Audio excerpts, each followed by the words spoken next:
अस्सलामुअलैकुम सब भाई कैसे हैं। ये गाड़ी है निसान पाथफाइंडर है, चेक इंजन का साइन आ रहा है। जब मैंने चेक किया तो यहाँ से देखें जो फॉल्ट कोड बता रहा है सिलेंडर 1 मिसफायर का, और इसका जो फॉल्ट है वो क्लियर किया है। और जिस पे अच्छी सी वीडियोस बना के बताया हुआ है क्या क्या फॉल्ट आता है। बाकी मैं बाहर चलता हूँ, मैं आपको फॉल्ट चेक करवाता हूँ। ये इसकी कोयल है जो ख़राब थी, 1 नंबर सिलेंडर। इनके 1 नंबर सिलेंडर उधर से शुरू होगा, आपका 2 नंबर इधर है। ठीक है, रीसेट करते हैं।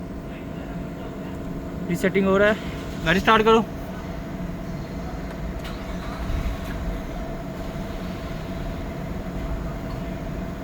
ओके, जज़ाकल्लाह।